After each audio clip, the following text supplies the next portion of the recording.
Every so often, as journalists, we come across something so disturbing it demands our attention. That's what happened when the new Speaker of the House, Representative Mike Johnson, finally authorized the release of thousands of hours of January 6 footage. Buried in there was an act of such brutality, it was difficult for us to understand how anyone who'd seen it and knew the truth hadn't done something about it. If there's one moment that could alter how history records the events of January 6, it may very well be this one, when the image of a woman, battered and bleeding, made it impossible to deny that terrible crimes were committed that day against American people, and most of us had no idea. The victim's name was never mentioned by the January 6 committee, but it's one we think you'll remember when you see what happened to Victoria Charity White. On a day of anger at the U.S. Capitol, the West Tunnel took center stage. Here, the police were cast as noble warriors, fending off a violent mob. And there was no shortage of footage to support that. Long after the smoke had faded and the battlefield had cleared, the heroic tale lived on. Disturbing, just released 3-hour-long video shows rioters storming the Capitol on January the 6th, viciously attacking Capitol Police. Broadcast into homes and phones across America. The law enforcement officers who defended the U.S. Capitol will today receive the highest honor issued by the U.S. Congress. The narrative supported by anger. The indifference shown to my colleagues is disgraceful. And a trail of tears. I could have lost my life that day. Democracies are not defined by our bad days. Not one appeared to be for Victoria Charity White, whose story didn't make the hearings, no sign of her in countless hours of television reports, ignored by members of the Select Committee who likely had access to the video evidence, and silence from all the police officers who witnessed what you're about to see. Trapped inside the tunnel between the crowd and police, Victoria White was tossed about like a rag doll. Her red sweater hard to miss, the glimpses of her face hard to watch. Together, police body cam footage and security cameras revealed that Victoria was beaten and stabbed with a metal baton and punched over and over, the blows raining down on her head and face. I mean, you didn't try to fight? No. Did you try to shield yourself from the impact? Why would I not? Like, reaction is you're going to protect your head. Do you remember feeling any pain? I don't know. I know afterwards, like when I was in the Capitol in my socks and, I had no shoes and stuff, I felt pain. Could you see who was beating you? The guy in the white shirt I found out was the lieutenant at the time, Officer Jason Bagshaw. Mm-hmm. After he beat you with a baton, he punched you in the face. Yeah, I haven't watched the other videos. I can't anymore, so. Is it too painful? Too difficult to relive it moment by moment? Yeah, I get in a very bad place. Metropolitan Police Lieutenant Jason Bagshaw, then with nearly 18 years on the force, was identified by federal prosecutors as the man in the white shirt, cited in court documents in another January 6 case. Prosecutors acknowledged that Bagshaw struck or attempted to strike Victoria White in the head or upper body, describing this as undisputed, and admitted MPD and Capitol Police use of force policies required officers to avoid striking the head unless necessary, because it is a sensitive area where the risk of death or serious injury was high. Another D.C. Metro cop, Officer Neil McAllister, also appeared to assault Victoria. Take a close look at his body cam on the right, combined with the body cam of Officer Henry Folds, who was next to him. Together, their cameras seemed to show McAllister slamming Victoria White into another protester and the concrete wall of the narrow tunnel. We tried to confirm McAllister's actions with the FBI and the U.S. Attorney's Office, but both declined to answer our questions. The chaos made it difficult to piece together, but watch again in real time.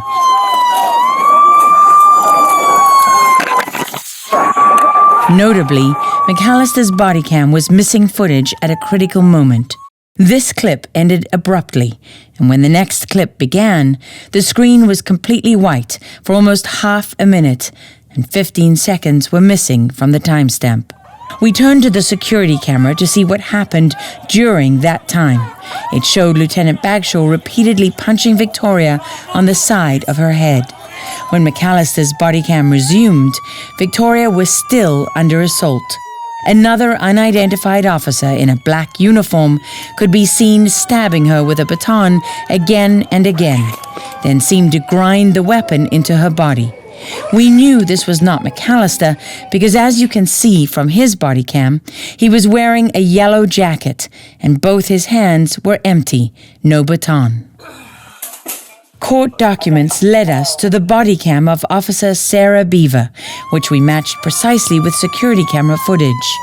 As her arms moved back and forth in the body cam, the wider view provided a clearer picture of the assault on Victoria White. We reached out to the MPD for confirmation, but a spokesperson respectfully declined to comment. When we slowed McAllister's footage down, we discovered something else. At that time, Victoria was also being stabbed in the back, and there wasn't just one baton, there were two, which meant two more officers assaulting her at the same time. One was Jason Bagshaw, seen here striking her repeatedly. The other hasn't been identified for now, and as far as we could tell, this has not been reported. Their actions seemed to fit the MPD's definition of deadly force, which was any force likely or intended to cause serious bodily injury or death. According to their policy, deadly force was only to be used against an active assailant, described as someone who has intent to inflict imminent death or serious bodily injury on an officer or another person. And Victoria White, who you can see was surrounded, was obviously in no position to threaten or attack anyone. From what we could see, the single mom from Minnesota, then 39 years old, was hit and stabbed more than 40 times with a metal baton and punched in the face at least 5 times by Lieutenant Bagshaw, who used his left fist. Help him up! Something else that stood out to us. No matter how much she was beaten, there was simply nowhere for Victoria White to go. Was it hard to breathe? I was just trying to stand up and not be trampled. That's where my focus was until the hit to the head. And everything else, it just what I see on the camera. Because when the first blow came, it's like I was right back there with my ex. And then it was just like nothing. Victoria said the beating took her back to a time in her life she had worked hard to overcome. I was in a relationship for 10 years that was severely violent. When you say severely violent, can you give me a sense of what that was like for you? Being choked to the point that I go unconscious, the blood vessel in my eye burst. I was beat like a man by a man that's, pretty well built and very strong. I'd get punched in the face if I turned the wheel too sharp and he spilled his beer on himself, get yelled at for some guy looking at me or talking to me. And then it would escalate from there. And if I try to defend myself and fight back, he loved that. I've been pushed down a flight of stairs. I was thrown on the floor, beat, kicked. He took the lamp off my dresser and beat me with it, then pulled me by my hair, and of course all this time he's yelling at me, drugged me through the hall, threw me down my apartment stairs, and then down there, was punching, choking, and then I passed out and I wake up and he's trying to smack me. I have pictures of it. You could see his fingerprints on my neck from him choking me. My friend's like, you need to call 911. And I'm like, nah, because I know what happens if you do that. How did you get away? The last incident was so bad that I just wanted to be, if I should have died, I didn't. So I'm just like, I'm done, whatever. If you're going to basically, if by me standing up. If he's going to kill me, just fine, so be it. At least I'm standing up. Victoria provided us with some of the photographs, evidence of the abuse she endured. They were not easy to look at, the extent of her injuries and her pain, images of a woman who seemed to have been through hell and somehow, against the odds, survived. I had filed for order of protection for 50 years. The judge approved it. Are you free of him now? Free is that I'm like not in that relationship, but free of him, I'll never be free of him until, God calls him home. I pray for him and I forgive him, but at the same time, I'm also honest with myself that this man could pop up at any time and kill me. It's not a joke. In the long term of that, just mistakenly thinking that some guy at a freaking grocery store is him, but it wasn't. I mean, that's the kind of Trauma. Yeah. And fear. Yeah, and then it just like puts you in a place like you always imagine like what would happen if, like, because I want to prepare myself for the worst, because that's always what it's been.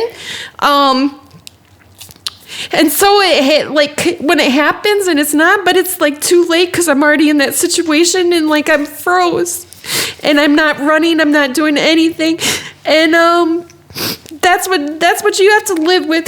And because you always wonder, am I gonna what am I gonna do if that situation happens again? Nobody should have to live like that. The fear and the psychological torture. It's not just the physical. Right. Yeah. And I'm so sorry. It's life. It happens. Let's take a moment. I'm sorry. It's okay.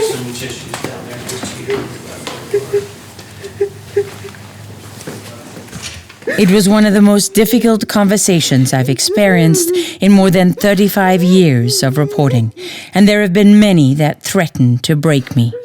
But Victoria White, her strength and courage, took my breath away. Of all the people in the crowd that day, it was difficult to understand how a woman who'd been through so much was the one singled out for more. Watching the footage, we couldn't see how anyone could justify charging Victoria White. Yet that's what the DOJ did in April 2021. In the indictment, 3 misdemeanors and a felony for civil disorder. All told, Victoria was facing up to 22 years in prison. In that separate J6 case that confirmed Bagshaw struck Victoria, prosecutors made this surprising statement. While many observers might instinctively cringe at the sight of a male officer using a baton to strike or attempt to strike the head, neck, and shoulders of a smaller woman, there are many possible lawful justifications for Lieutenant Bagshaw's use of force. Ultimately, they blamed Victoria White for being in the tunnel, stating her location alone was criminal, making her subject to arrest, and it presented a threat to the officers and the U.S. Capitol. Curiously, that wasn't consistent with the evidence. As you can see here, once she reached the entrance to the tunnel, the crowd overwhelmed her, and Victoria was not in control. The minute I stepped down, it's like I'm swallowed by a sea of guys. And then they're all pushing in. And I almost fall down on the ground. And mind you, my back is turned. I can't go nowhere. I'm doing good to keep myself up. Just to stay on your feet. Yeah, just to stand on my feet. We've spoken to other witnesses who also describe that surge, that push of people from behind that came out of nowhere. Yeah. Was totally unexpected. Yeah. And that's what pushed you into the tunnel? Yeah. I'm just falling and trying to keep myself up. And then it's like, goes like this, like a sea. I don't know how to explain it. And then suddenly you're surrounded by police officers. Yeah. According to FBI agent Tricia Whitehill, who wrote the statement of facts for Victoria White's case, around 4:07 p.m., Victoria could be seen grabbing for one of the MPD officers standing on a ledge. But a close look at the security footage showed that claim was neither honest nor accurate. Here, it was just after 4 p.m., and nothing was happening inside the tunnel, with the exception of the officer on the ledge saturating those trapped below with what appeared to be pepper spray. Victoria White, like those around her, still could not move. And when the clock turned to 4:06 p.m., Lieutenant Bagshaw reached for his metal baton and for almost 3 minutes carried out the relentless assault. You can hear the sound change to a dull thud as the metal sunk into her skull.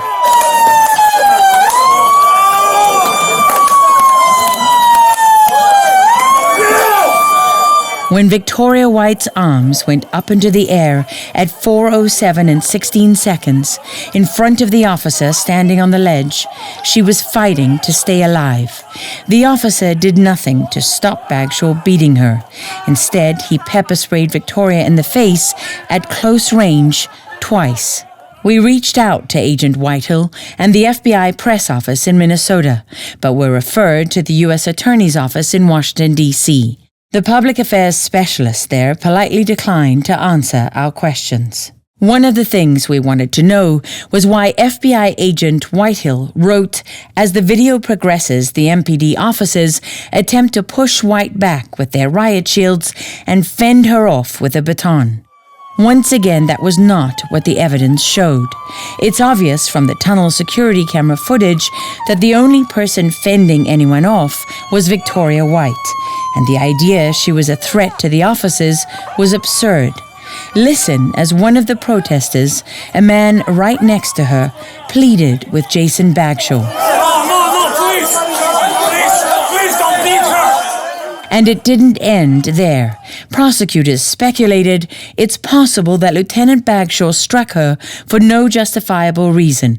It's also possible that he struck her to disarm her or to subdue her after she attacked an officer. However, Victoria White was never charged with possessing a weapon or assaulting an officer, and no evidence of either claim was provided. No photos or footage, in spite of all the cameras in that tunnel. And did you have any weapons of any kind on you? No. So was there anything that led up to that moment into the tunnel that could be construed in any way as being a threat to the police? Anything that you did? That I did? No, absolutely not. Did you ever push or strike any police officer? I didn't strike any police officers, and I don't recall ever pushing a police officer. I grabbed onto a shield to pull myself up at one point from the video. But that was after you were being beaten? Yeah.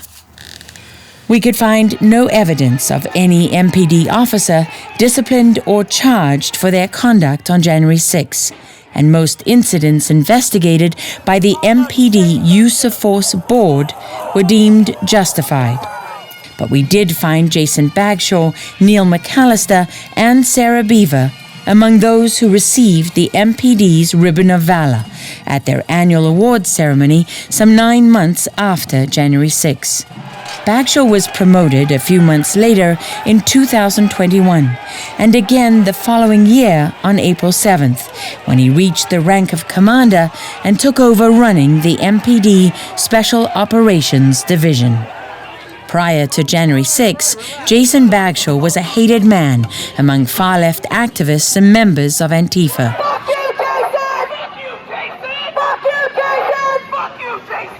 He and the MPD often accused by them of using excessive force. In 2017, the MPD was ranked 3rd in the nation for misconduct settlements, according to a non-profit, policescorecard.org, that was founded by leftist activists, including one of the leaders of Black Lives Matter. Some of those lawsuits were brought by the ACLU, others by leftist protesters who claimed the MPD violated their constitutional rights. For their part, Antifa protesters, like these dressed in the uniform of Antifa's Black Bloc, are trained to incite police to act, and when they do, images of uniformed officers using any type of force play into their defund the police agenda. Much like this clip from 2020 that showed Jason Bagshaw picking up a protester and dropping him. And incidents like this one from July 2022, when Bagshaw shot and killed 23-year-old Lazarus Wilson, as seen in this video right after the shooting when a police officer arrived on scene. Bagshaw was off-duty at the time, and police released this video of the suspect allegedly pointing a gun, and this footage of diners hiding under their tables in a nearby restaurant. He was cleared of any wrongdoing, and his bio on the MPD website showed that throughout his career, he's received awards and commendations. On January 6, police body cam footage showed him easily recognizable with his tall frame and white shirt on the front line, confronting protesters for some time before he got to the West Tunnel. Officer Neil McAllister's body cam showed him being gassed multiple times. Dude, I got OC sprayed like 4 times, and then I just got fucking gassed like twice. Holy shit. You look like shit. And in the midst of the action on the lower West Terrace. In this clip, a protester who was surrounded by police managed to break free and make a run for it, only to be tackled by McAllister. Strangely enough, there was another lapse in his body cam footage at a critical moment. The clip ended abruptly, and when the next began, the timestamp showed seconds were gone. Once again, we turned to another source to see what was happening in that moment. In this footage that was shared on social media, you see the man restrained, face down on the ground with McAllister on top of him. The cops are beating the fuck out of that guy. When Officer Neil McAllister's body cam resumed, the man was cuffed and briefly detained. Can you spray this motherfucker? Jesus Christ! Give us your hand. Later, McAllister was recorded saying the police should be harder on the crowd. Dude, I don't know why they're just not going full Monty on these efforts. At another point, he said, This is a fucking civil war. This is a civil war right here. And after that, So they're breaking into the Capitol and they're not shooting them. with this mindset, McAllister was sent into the tunnel. After he and other officers shoved people down the steps to clear them, a man lunged at him twice. Some of the protesters voiced their concern and support. Hey, we love you guys, man. I'm sorry for the bad ones. Sorry for the bad ones. Thank you guys. Thank you. We requested interviews with Commander Bagshaw and Officer McAllister, but the MPD Communications Office declined. We also filed Freedom of Information requests for their police records, but those were also denied. Before any of this happened, when Victoria White was still outside the tunnel, she told us about an incident that troubled her. I hear Antifa, Antifa, and I look, and here's a guy like trying to break out the window. So that was a big concern to me, very big. So what did you do? I immediately thought to myself, the right thing to do is stop the guy. So I just ran, and I didn't give it another thought. I just ran and pulled him down. And he was breaking out that window that was right next to the West Tunnel entrance, right? Yep. He sure seemed like Antifa because he sure fit the little description. I mean, it's like a little guy. Little white guy? Yeah. Skinny? Glasses, skinny, scrawny, and just like, little dude. I'm like, soy boy is what I thought. I'm like, get him out of here, get him out of here. You know, we don't do that. Like, who comes to see the president and hear him and then go break out a window? We don't do that. So for you, doing nothing wasn't an option? No. With the first man removed, another climbed up and took his place, assisted by this woman in what looked like a coordinated effort. When I go to grab him, and then men, a group of men, they grab me. But I managed to get one arm free, come over and grab his backpack and pull him down.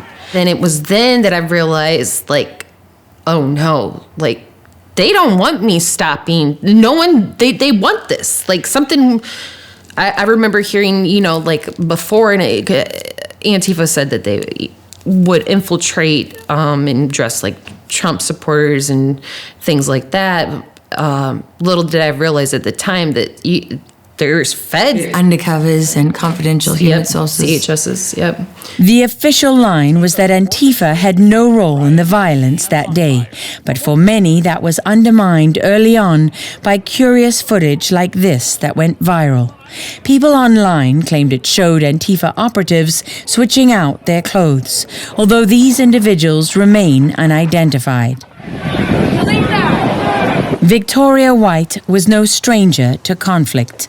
For her, life had always been rough, starting at birth when she said her mother abandoned her at the hospital. It was too much after 14 kids, and then my dad divorced her when she was pregnant with me and remarried, but then he had a massive heart attack when I was 4 and died. And it sounds tough.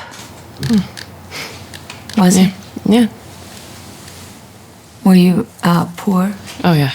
I vividly remember having to stay in a tent in the back of an small apartment complex with my sister, who I call my mom, her husband, and 2 sons. And then, you know, they got jobs up in Minnesota, and then were able to rent a home. So, yeah. But it was a kind of home that had rats.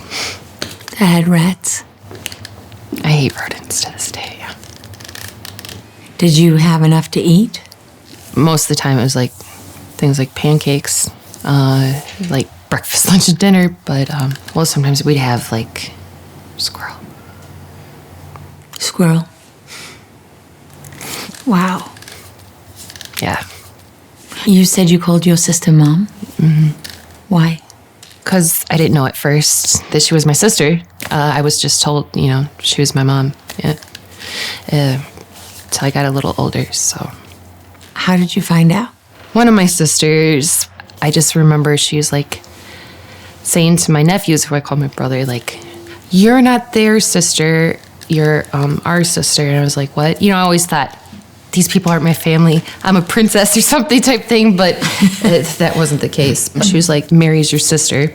If it wasn't for her, you would be put in a box and be put on the Mississippi, and you'd be in China by now. That's what they would tell you? And so I asked and found out it was true, that she was my sister, not my mom. Was that a shock? Yeah, I was, you know, hoping more like a princess, but not so much like that, but kind of set the tone for the rest of my life. Yeah, that, you know, just kind of like finding out my biological mom didn't want me or couldn't take care of me, and that my dad, he chose all my other brothers and sisters, but not me. So, yeah. That's a lot of pain to carry. Yeah. Story of my life, so. Sorry. Don't be. Now you're a mom. Yeah. And you have 4 beautiful girls. I do. Okay, we are in D.C. The line to get in is crazy long. When Victoria White went to hear Donald Trump speak on January 6, it was the first time she'd ever seen the Capitol. And in these videos heading to the rally, there was a sense of anticipation and of history being made. Trump 2020! A few hours later, separated from friends and family, in handcuffs and police custody, the smiles and excitement were gone. At this point, you have blood running down your face. Did anyone try to help you with medical assistance? Mm-mm. No. No one even offered? And it's clear you're under arrest? No, they never said I was under arrest. They never said I did anything wrong. Along with other protesters, Victoria was transported to the D.C. Metropolitan Police Station that night. They didn't even put real handcuffs on me. They put zip tie things on me. Never read me rights. Never told me I did anything wrong. They don't fingerprint me. They don't take a picture. And then they finally cut the zip ties off me. And I go to put my hair that had been in my face the whole time out of my face. And then that's when I realized I've got blood in my hair on my face. And I'm like, oh. And then they handcuffed me to a bench. Later, she said, without explanation, they cut her loose into the winter's night. And you lost everything when you were being beaten? Yeah. Were you freezing? Oh, it was horrible. It was really, really cold. And dark? Yeah. When you left there, you had no idea that they would be coming after you. No, I knew it. You did? I knew without a doubt. I knew it. I was like, nope, they're going to switch up everything that just happened to me. She was right. In late January of 2021, an FBI agent came looking for her at home in Rochester, Minnesota. Victoria said that terrified her daughters. I'm like, if you want to arrest me, I said, just call me. I said, you have my cell phone number now, just call me. I have no problem. I'll turn myself in. Just don't scare my kids like that. But less than 3 months later, they were back. It was early in the morning, and it's that knock. You know that knock. And I had been sleeping in the living room. The window was cracked, because to let in the fresh breeze. Like, yeah, we got a warrant for your arrest, and my girls are freaking out, and I'm freaking out. Did they show up with a lot of officers and agents? Yeah. They surrounded my block. Not just my house, it's a corner house, my block, my freaking block. The FBI and DOJ treated Victoria not as a victim, but as a criminal. And when we talked to her last summer, she was anxious about the possibility of a lengthy prison sentence and felt there was no hope of a fair trial in Washington, D.C., where, according to the D.C. Board of Elections, an astounding 92% of residents voted for Joe Biden. At this point, would you take a plea deal? I really have nothing left to lose. I should have died that day anyway. Do you still have any health issues from the beating?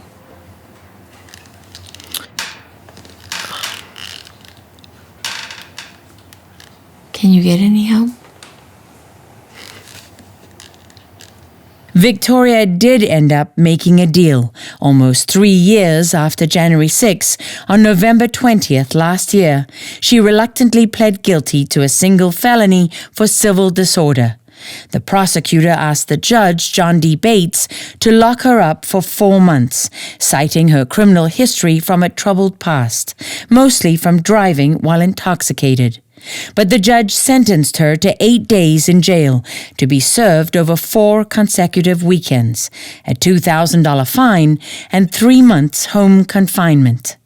In early January, with her case settled, Victoria White sued Commander Jason Bagshaw, Officer Neil McAllister, and the Speaker of the House, Mike Johnson, right before the statute of limitations ran out. She's representing herself for now and told us it's about the truth as much as justice. But she said the road ahead is long, the damage lasting, and the memories of what happened to her in the West Tunnel still cast a dark shadow over her life.